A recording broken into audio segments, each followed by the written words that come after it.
Hello there, everyone. Thank you for joining me today. Today, we're going to cover a few keys on how to communicate more effectively at work.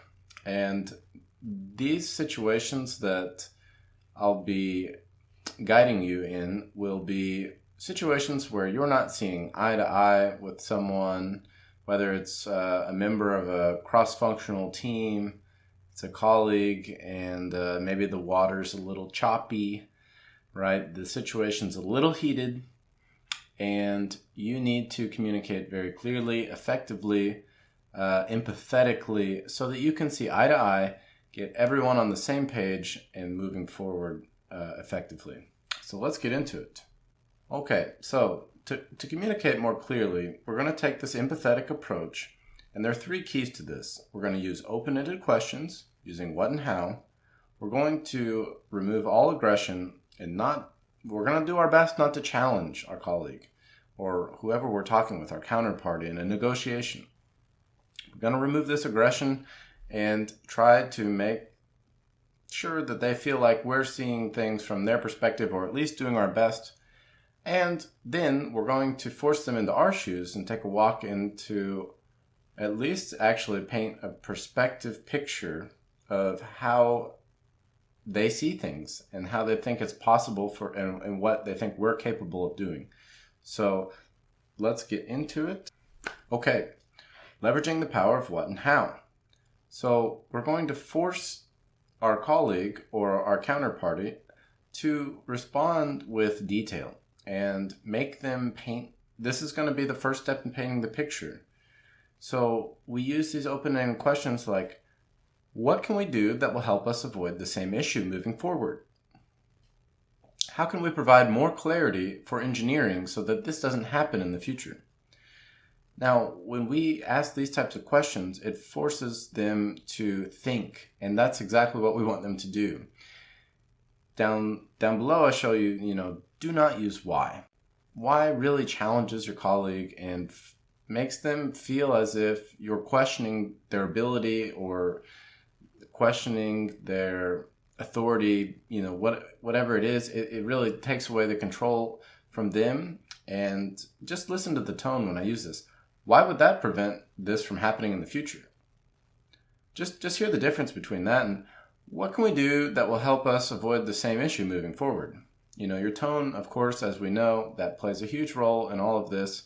And we really want to avoid using closed-ended questions because this gets us nowhere. So what and how force them into what we call system 2 thinking. And this is going to cause them to really use logic and be much more logical in their response, as opposed to the system 1 thinking that why invites them to use, which is their primal animal brain that just says, because, I don't know. Right. We don't want to have anyone responding with animosity. We're really trying to clear the waters here and see eye to eye. So the next thing that we're going to ensure that we want to do is remove aggression. And we're going to do this with labels, putting labels on emotions and taking this empathetic approach. So there are 4 key phrases to remove aggression from your response after you've asked your colleague the open-ended question, you've listened to them, you're going to respond with, okay, well, it sounds like, perhaps, maybe. We're going to use these, we're going to begin our responses with these. It leaves room for interpretation.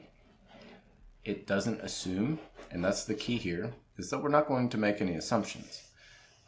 When we say, oh, okay, so based on what you just said, we know that this, or based on what you just said, I think.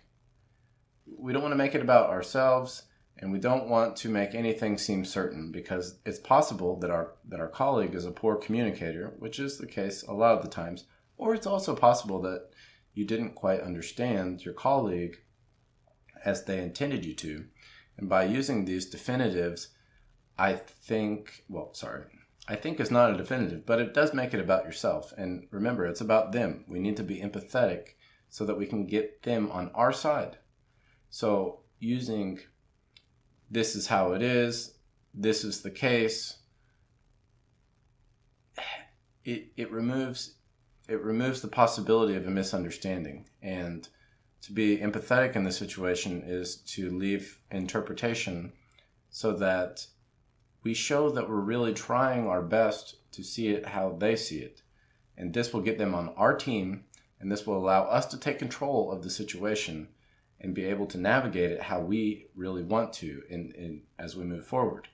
So the next step after this is to label the emotion. Remember, we're in a heated situation. The water's choppy. We're not, it seems like everything's smooth as molasses as we're going through this, on the outside here, not in the day-to-day war zone that we know as the workplace. And so keep in mind that they're probably frustrated. Maybe there's confusion, something like this. So whatever it is, be sure to put a label on it as to how you see it, and based on the explanation that they've given to you, your colleague, your counterparty, and say something like this. It sounds like you're frustrated because of the lack of clarity coming from, it seems like the confusion is stemming from, right now we've put this label on this, and this gives them a base to work with. Now they can say, well, it's actually, I'm not frustrated. I just am not certain as to why it's this way. Or, yeah, the confusion is coming from this, but also, right now, this gives them the paintbrush back and says, okay, here you go. I painted my portion of the picture how I see it. I'd like to hear you one more time. And then after maybe we need a couple back and forths of this second step here. You can play this out until you need to. And in the next step, we're going to force them into your shoes. This is the key, and this is whenever you finally can take control, and this will clear up any last bit of something that you maybe don't see or maybe they haven't expressed. And this is to ask them, what would they do if they're you? What would you do in this situation if you were me? How would you go about it if you were me? Right? A nice inviting tone for them to empty the rest of their brain. And this is going to give us some information. This is going to tell us what they think is possible, by saying, well, if I were you, I would do this. You should now be analyzing this information because they're telling you honestly what they think's possible, what they think went wrong. And now, with this last bit of information, you should have a very clear picture as to how your colleague or counterparty is seeing the situation. And now you're in full control. You've got all the information that you needed from them to be able to find common ground and move forward through the situation.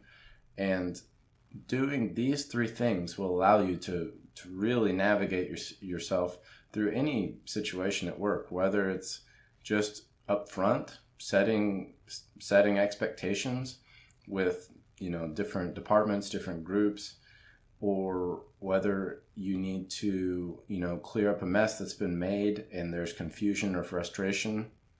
So keep these in mind the next time that you find yourself in a little bit of a spat at work, or, you just want to be upfront from the get-go, or as you need to settle something up front, use these methods. And that's all for today. So keep talking with Tone and take care. I'll see you in the next one. Have a great day. Bye.